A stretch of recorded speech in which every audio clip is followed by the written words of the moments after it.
Welcome back to Get Unstuck and On Target. I'm Mike O'Neill.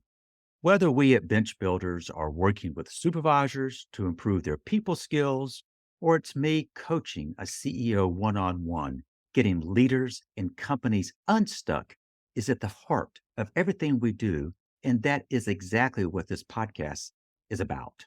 Each week, we invite incredible guests who share their hard won experiences of getting themselves or others unstuck, back on target, and moving forward. And I hope it gets you unstuck and on target as well. Joining me is Craig Arnold. Craig is the COO of Swoop Aero, a drone logistics provider that specializes in last mile delivery of critical healthcare items in the developing world. He's got a fascinating background. Prior to 2023, Craig was a VP with UPS Healthcare. He joined UPS in 1987 and he held positions in the US, Malaysia, throughout Europe, and Australia. And it's from Australia that we're speaking to Craig today. Craig also sits on two nonprofit boards focused on disaster relief. That would include the Loot Commission and Red Lightning, a organization that he's the co-founder of. There's so much that we can talk about. Let's just get started. Welcome, Craig. Thank you so much. Thanks for the opportunity. I'm humbled by the introduction and thinking that I could help people get unstuck, but I'm looking forward to the conversation. Well, as I step back, there's a little bit of a almost a modern day Indiana Jones about you, Mhm. because what I didn't talk about is what this really entails. You do not have a typical work day. We're recording this, for example, at 8 a.m. in the United States, and it is 10 p.m. for you in Melbourne. And as I understand, that's the nature of your work. You're not on a fixed schedule and you're zigzagging the world, helping not just routine matters, but so often it's companies, excuse me, it could be companies, but it's oftentimes countries that are in crisis and Mm. all kinds of crisis. Can we speak to a little bit about what types of crisis have you in your career been involved with? Sure. Yeah. So I think probably a really good example would be a crisis that impacted all of us was the COVID pandemic. And at the time I was working for UPS Healthcare and I was coming to the end of a 35-year career and considering retirement. And in 2020, I was asked to be in charge of the revenue side of the UPS healthcare business outside the US. So I had a big team in Europe, a few people in Asia, one person in all the Middle East and Africa at the beginning of Mm, COVID, and then a small team in Latin America. And started that job in January 2020. And obviously things changed dramatically over the next couple of months and ended up staying until October 2022 when I retired. But in that 2.5 years, we spent a lot of time initially learning about what UPS as an organization was going to do in response to the COVID pandemic. And that meant initially flying in large portions of or large quantities of PPE from Asia primarily into the US and Europe, gloves and masks and everything. And then it went to moving the clinical trial vaccine through the UPS Market Network. And then eventually we got to the point of delivering vaccine. And really, the area where UPS was most needed was in the area of ultra cold for the Pfizer mRNA vaccine, which had to be transported at -60 to -80 Celsius. mm. And there were a lot of other things in the protocol that made it very important that we were able to deliver something with extreme quality, but also very concerned about speed and effectiveness of that supply chain. So we learned an awful lot building that out for call it the commercial side of the business. Um, Through my career, I've also spent a lot of time working with the UPS Foundation, and in that time, responded to a number of international disasters, earthquakes and hurricanes and other things, working on emergency supply chains. And through that, started a foundation with a friend of mine, Mike Schiffler, called Red Lightning. And we had primarily funded by the UPS Foundation in our early days. And we were still working very closely with the foundation. And Mike challenged me. He said, you need to go talk to the UPS Foundation and say, what are you going to do to help those countries that don't have access to ultra cold supply chains, but need it for the mRNA vaccine? And it was a great challenge for me to get me unstuck. I got on a call with someone from Pfizer that I'm pretty close with, a couple people from the UPS side, of the commercial side of the business, and I said, "Hey, we've got a ton of learnings, and we've trained hundreds of people throughout our organizations, built ultra cold freezer farms in a couple of countries, and done all these great things to move things in the commercial in the developed world.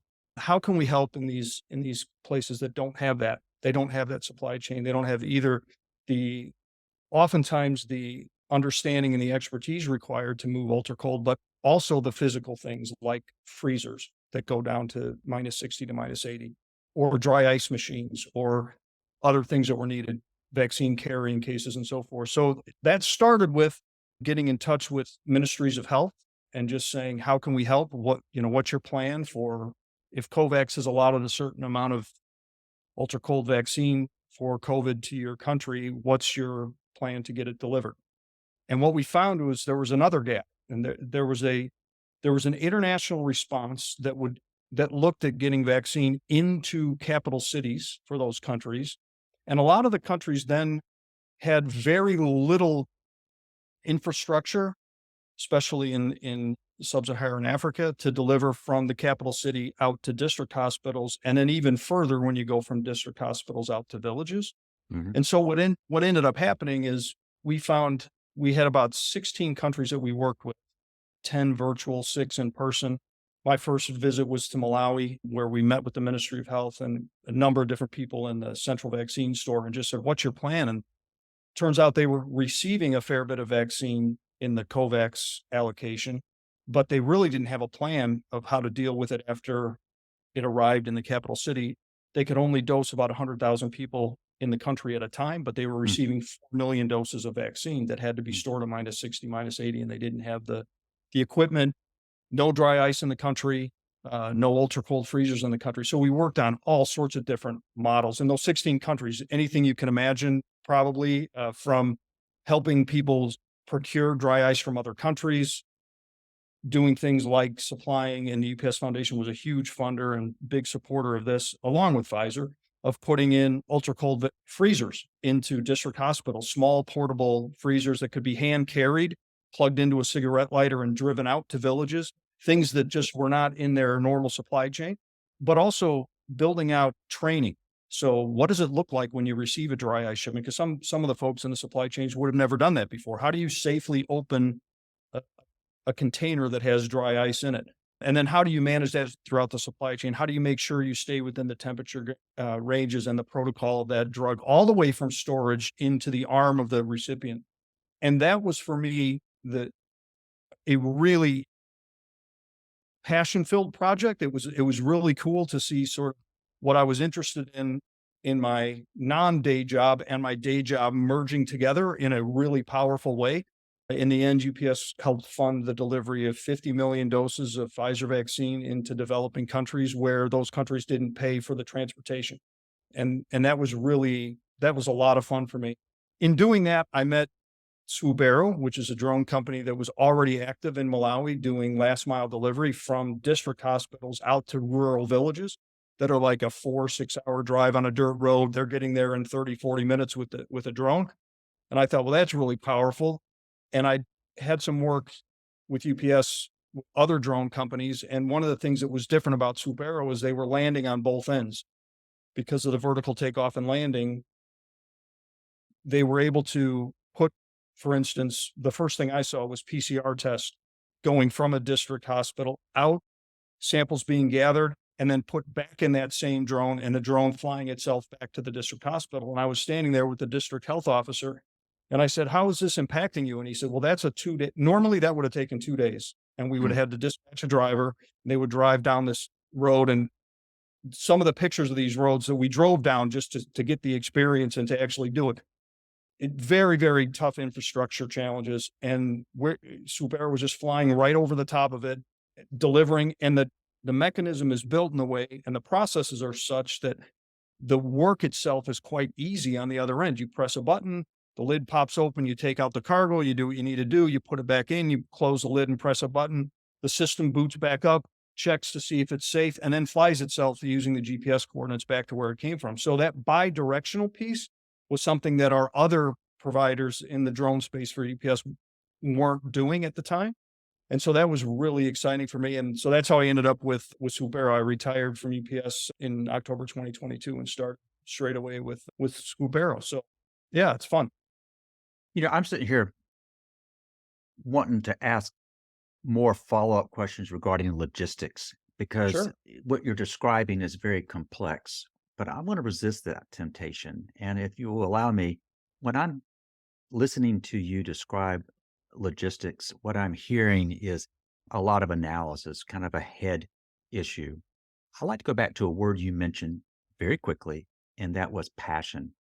I'd like to Mm, kind of get into the heart side of what you're doing now and why you're doing that. You retired after a very successful career, but can we speak to kind of the heart side of when you're on the ground in these disaster areas and you're seeing how whatever it is you're involved with, it's making a difference? How does that speak to your heart? yeah, so for me, I grew up in a family where service was important. My parents were ministers in the Salvation Army, and I saw from a very young age that serving each other and with a with a with humility and with that mindset of helping people up and bringing them back to where they were or maybe even better in situations of disaster response or personal crisis. I just grew up with that in the house. It was inbred whether I wanted it to be or not. That came from a deep religious foundation from my parents that was important to them, and it became important to my sister and I, and it's something that has probably driven many of those decisions that at the time you don't think about it, but then you make the decision and you go, "Oh, well, maybe that ties back to this foundation." So I started with GPS when I was 18, and I really had no intention of staying past a year of college, maybe two, and then I was going to go on and do something else. But that I was very quickly promoted in within less than a year into a part-time supervisor role, and in that we did some training, and in that training there was all sorts of things on how to get the job done, basically how to lead people, how to deal with difficult employees, giving performance reviews and whatever. On the very last day, a person came in and they spent about it must have been an hour on this topic of service. And they started by saying, "Hey, does anyone know what the S in UPS stands for?" And most people in the room didn't. I mean, what do Hmm. we know, right? UPS, what? Well, it's service. And then they said, "Who do you think UPS serves?" And people quickly said, "Oh, customers." That came out quickly, which is a good answer. And then we were privately held, so it wasn't like today where it's a public company, but at the time it was privately held. So the answer was the owners of the business. Well, that's true. Yes. People that have stock in the business, we're serving them, sure. And then eventually we got to employees, we're serving each other. We want to, especially as supervisors and new leaders in the company, we want to serve our employees appropriately. And then eventually there was this long pause, and the guy kept saying, "What else? What else? What else?" And finally, he said, "You're missing a very important one. We serve the communities where we live and work."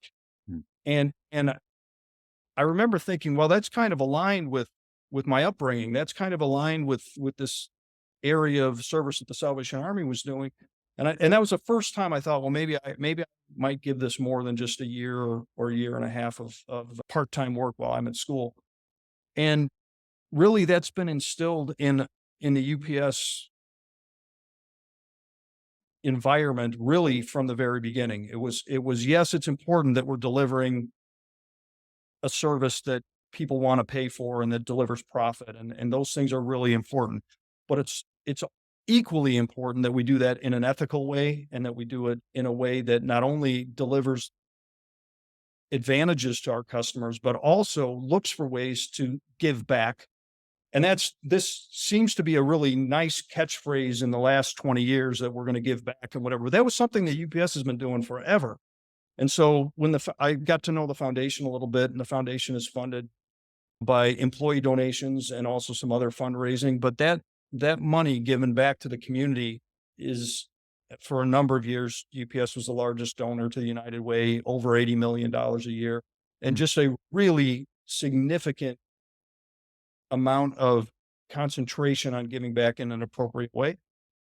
So the first time I worked with the Salvation Army was in a disaster response outside the US was Haiti in 2010 after the earthquake. And I had a friend he and his wife were running a children's home in Port-au-Prince. They happened to be in St. Louis when the earthquake happened, having their first child.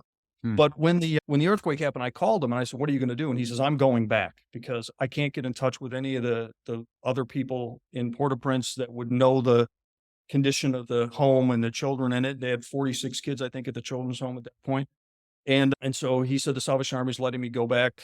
I'm leaving tomorrow." And I said, "I'm going to come and help. I don't know what you need. I don't know what you." And I reached out to UPS thinking, "Hey, I've got some vacation time stored up. Can I go?" And my boss at that time was extremely gracious and said, "Get on a plane and go do whatever you can do to help. When you get there and you get a lay of the land, please contact the UPS Foundation and see if we can plug in the UPS Foundation to help." We ended up serving 1.2 million meals over 23 days, 10 757s. mm. UPS 757s worked very closely with the 82nd Airborne to get everything delivered safely. Just an amazing project, bringing together the skills and the assets and the funding and the intentionality of community service from the UPS Foundation and the Salvation Army in a way that was just life changing for me. And I said, "This is something that I definitely need to figure out how to make part of my day to day." And then after that, we had a number of responses to cyclone in the Philippines, I think was next, and then Vanuatu. Mike, who I mentioned from Red Lightning, went to Nepal. I supported that remotely. And then U.S. Virgin Islands and Puerto Rico during Irma and Maria. And then, of course, the COVID response. And then most recently, I didn't go, but Red Lightning was deployed to Hawaii during the fires in Maui and put out 125 Starlink systems into into areas that were impacted by the fires so that they could have telecommunications and internet service within less than a week. We had 50 out, and then that ended up being at 125. So just serving in those responses, looking for niche areas that other agencies aren't serving. And that could be anything from a drone delivering vaccine in the last mile to a Starlink to set up internet connectivity and phone connectivity for a pharmacy that can't do business until they have it after a fire, or in some cases, just lugging bags of rice from a ship to a pickup truck and driving it into a place that no one else that larger agencies weren't getting to because they were doing bigger things. So maybe serving 40, 50,000 meals at a time in a major city that's impacted by a natural disaster, but those rural communities that are 4, 5, 10, 12 miles out of the city that are also impacted, but they're very hard to get to and they're small. That fits the niche that really the Red Lightning team does. So you asked about passion. It's not like it wasn't a strategy that I had when I started my career or that I looked at throughout my career. I think the co-founder of Red Lightning talks about just saying yes and being willing to help opens up incredible opportunities. And that's really what happened. So we did that first thing in Haiti, and then whatever it was, 2 years later, 18 months later, Salvation Army called and said, "We're going to deploy a team to the Philippines. We'd like you to come and help like you did in Haiti." Contacted UPS and said, "What do you think?" And they said, "Go." And it just this constant desire to get out there and do impactful things and tie together those, again, assets and people and intelligence and ingenuity and innovativeness and funding from the for-profit world and bringing that into community work in a way that I thought was really, and I still believe is really impactful. Your co-founder use the term just say yes. Yeah. You have said yes multiple times. To what effect? How has this affected your life? Yeah, it's certainly changed my perspective. I think when you can connect that desire to help and a willingness to help and bring without fear of failure, just going out, stepping out and making that attempt to do something, it's changed my willingness to fail, I think. It's changed my um, yeah, it's changed my perspective on what's really important in those situations. It's not important who gets their logo on. I've seen so many agencies do so many weird things to get promoted and get their likes or get their, you know what. I'm not saying there isn't room for that in philanthropy. However, when that becomes your goal, you've got the wrong motivation and you see that. So I think don't care who gets the credit, don't care if we fail. I mean, I would always joke with the team that at least every day in a disaster response or healthcare equity project in a difficult part of the world solving something very difficult, you're going to fail way more than you succeed. And every day you're going to get punched in the gut really hard by something. I'll give you a great example. Please. We went to St. Thomas, flew to Puerto Rico after Irma, and Puerto Rico was only marginally impacted by Irma. But we set up a little supply chain there with a UPS aircraft actually that was a small plane that was we were allowed to use. And we had supplies from the Salvation Army in San Juan, which is great. But the real impacted areas were St. Thomas, St. John's, and other part of the US and British Virgin Islands. So we flew over to St. Thomas and we set up this nice little supply chain. So Salvation Army's bringing things in a full plane load from San Juan into St. Thomas, and then we would distribute. We had a restaurant in St. Thomas that we were using to prepare meals, and really generous team of cooks and waiters and stuff that were helping for the people that were homeless from Irma, Hurricane Irma. And then we were taking quantities out to St. Croix and out to St. Thomas on boats, and we just had this really cool little supply chain. And I remember sitting there thinking, man, this is easier than it should be. This is, but sure enough, we're sitting there one night, maybe night 3 or 4, and the guy whose house we were staying in came down with his iPad and he said, "See this red swirly thing here? That's Maria, and it's gonna be here in whatever, 2, 3 days. Mm, It's gonna be a category 4 or 5 when it gets here, so you guys need to leave." And mm, we all made the decision, we're not gonna leave. We'll hunker down and we'll stay because then we'll just open up the supply chain. And I remember saying, as long as that thing doesn't hit Puerto Rico, we're fine because that's where our supplies come from. We'll just clean out the supply chain. We'll get everything out and then we'll start right back up as soon as, because they're going to need us even more after that. And then, of course, he scrolled over a little bit. And he said, that's going to be the worst natural disaster to ever hit Puerto Rico. mm. And so you have to start completely from scratch. We have to get, we ended up getting a great partner, a Salvation Army board member from Fort Lauderdale who has his own aircraft, was able to fly some things in. We brought some things in from Panama, just a crazy supply chain challenge that we didn't think we were going to have when we started and ended up being the bulk of the work. And I went back to my day job at UPS and Mike went on to Puerto Rico and stayed for 2 more months. And he ended up heading up the Salvation Army's operations there for I think 2.5, 3 months. So just gives you the example that you are going to have a lot of things that you try, a lot of things that you set up in this space and you're going to fail, and that's okay. Or when you sit down with the Ministry of Health in a country and say, we're going to do all this if you want it and it's free and we just want to help. And here's these corporate partners and here's the QA procedures. And we're going to do this the right way. And it's going to be completely for free. And they say, no, thank you. And you go, how can that, that doesn't make sense to me. But you just have to, you get to that point where it's okay. It's okay that not everything is received well. It's okay that not everything is going to work the way you want it to work. I'm much more courageous in that work than I am in my day job, where you become over time, especially I think in a large corporation where with certain levels of responsibility, you become a little bit more cautious and a little bit less interested in taking really big risks. Whereas in this work, there's nothing to lose, and you're just out there doing the best you can with what you have, and then you know some of them are going to be home runs, but you're going to have a lot of strikeouts as well. Yeah, it was pretty clear to me what was crossing my mind as you're describing in my work in the private sector.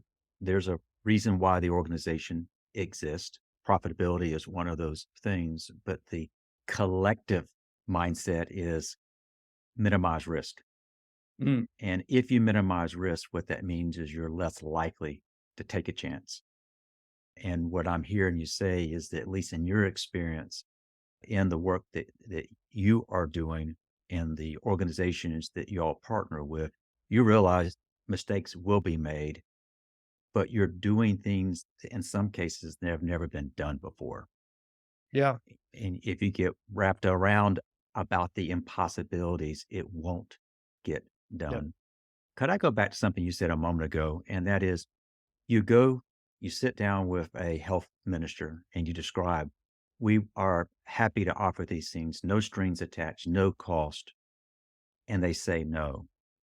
What might be reasons why they would say no? Some very, very good reasons, risk. I remember sitting with one team that just said, look, we're going to tell COVAX that we don't want ultra cold vaccine because even if we get it in and we get it properly distributed to the districts, what if there isn't enough uptake for the vaccine and then we're going to end up having it spoil and we're going to look bad and what and Mm, it's very hard to manage this vaccine. What if we just take the 2 to 8 vaccines that are coming from other parts of the world? So we're a little in that case, they were more risk averse and didn't want to participate. So that's a good reason. That's a mm, fair reason.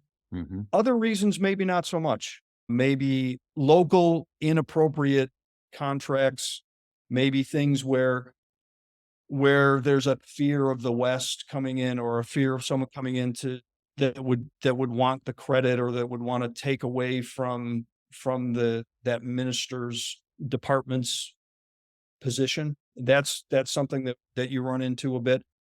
There's a fair and in fairness, a lot of the countries where we've worked or where we work in the COVID, space, on the humanitarian side, they have been badly mistreated by people from other countries for a long mm, time.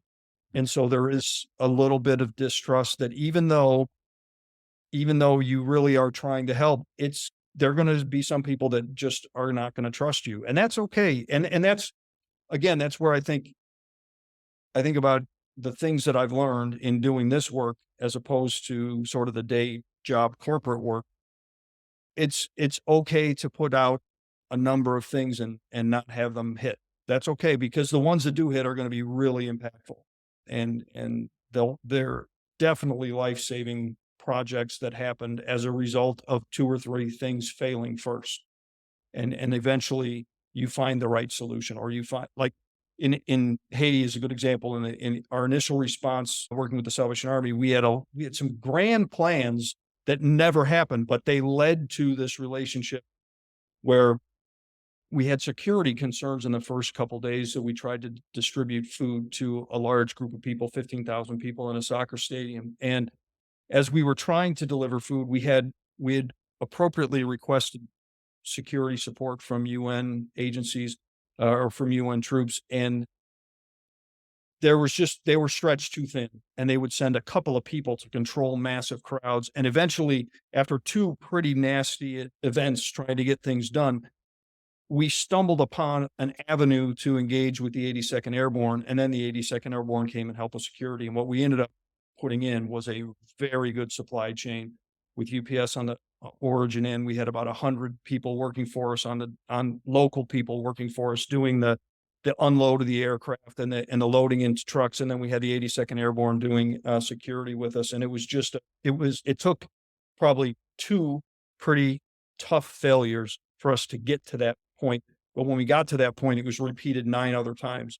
And as I mentioned before, we're able to do, I think it was 1.23 million meals in 20 some days. So yeah. that's phenomenal. One of the things I keep hearing you make reference to is the degree in which you have forged partnerships. And those partnerships are not just one and done. lessons learned in this situation can carry over to the next. Yeah. And if I heard you correctly, one of the things you said is that one of the challenges is that if you're going to be doing a partnership, you have to be less concerned about who gets credit. Yeah. Yeah. And I think that was it's difficult sometimes when you put so much effort and energy into something for your ego not to get in the way.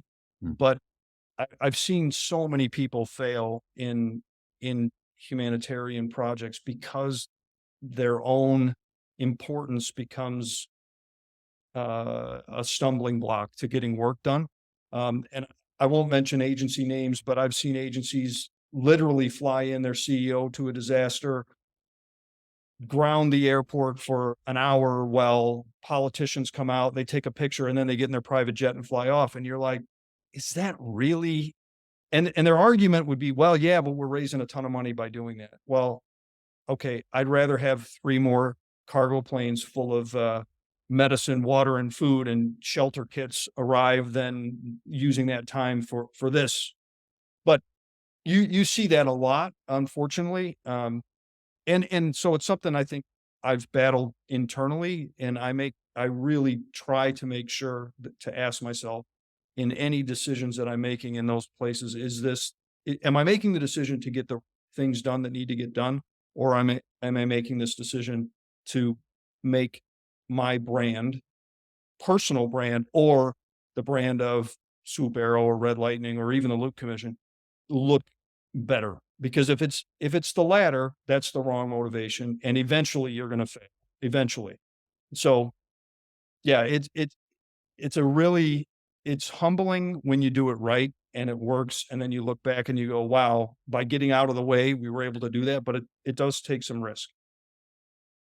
as I hear from listeners about what do they get from the podcast, one of the things I've clearly have picked up on is fortunately the listeners are also the people who make decisions to use our services.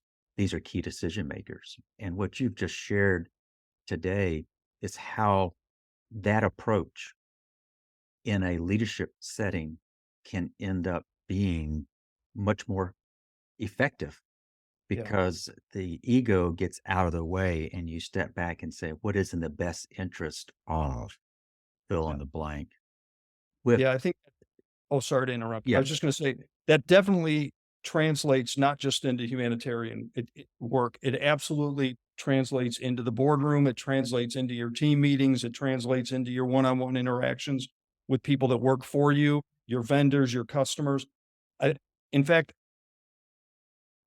I would say biggest, the most difficult situations I find leaders that work for me or that I work with, the biggest stumbling block for people that struggle in difficult situations is either their own insecurities and their desire to overcome that by being more aggressive or being more falsely confident, and the ability for people to accept that you may not always have the best idea. In fact, I had a conversation just today actually with a couple people, and I said, "Look, there's 3 of us trying to solve a really, really difficult problem, but there's about 50 people that know more about this than we do because they actually do the work.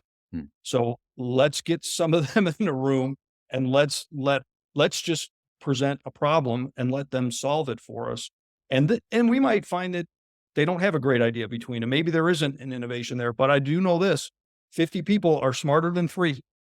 So let's get everyone thinking, let's get everyone working on this problem, and let's be authentic about it, and let's not worry about who gets the credit. And so I believe there's good lessons learned for us there in the for-profit corporate world and in the nonprofit delivering humanitarian services world as well. Greg, when we had our pre record call and I got a chance to know you a little bit, I was hoping then that we'd be able to kind of see Craig, the person, and you have come through loud and clear. You are not only effective uh, professionally, but you do such a masterful job of kind of explaining the complex. And you shared with us why that's made a difference in your life and how you see it's made a difference in the life of others. And I just want to say thank you for sharing your expertise and your passion. Thanks very much. And thanks for those words. It's always a team effort. Now, I know you make reference to a team, but if folks want to connect with you, what's the best way for them to do that, Craig? Sure. Probably email is just as easy as anything else. My email is Craig Arnold at swoop.aero. Swoop is SWOOP and then dot AERO arrow. Got it. We will include that in the show notes. Again, thank you, Craig. You're more than welcome. Thank you. I also want to thank our listeners for joining us today. For even more insights about getting unstuck and moving your business forward, I invite you to subscribe to the Bottom Line newsletter by going to bench-builders.com. When people ask, Mike, what do you do? I've begun responding that I have found that the clients we work with, they usually had one of two problems. Either they were frustrated because they were losing the employees that they wanted to keep, or their leaders found themselves stuck in the weeds of the day to day and failing to execute on their long term strategy. So, if you're listening and high turnover or poor execution, if that's slowing your growth, let's talk. Head over to bench-builders.com to schedule a call. So I want to thank you for joining us, and I hope you have picked up on some quick wins from Craig that will help you get unstuck and on target.